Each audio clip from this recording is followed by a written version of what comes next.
How to fix setup was unable to create a new partition or locate an existing one. Hi guys, welcome back to our channel. In this video, I'll be addressing a specific error that says Windows could not create a new partition or locate an existing one.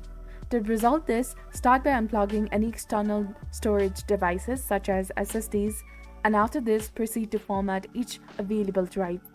Remember to back up your data before proceeding with the Windows installation, and next, format and delete all the partitions, creating unallocated space. Once done, create a new partition with the desired size or simply apply the default size.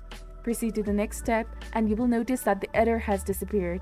If this method does not work, press Shift plus F10 to open the command prompt. Use commands such as diskpart, list disk, and select disk 0 to format and configure your drive accordingly. After this, you may need to choose between MBR and GPT based on your BIOS settings.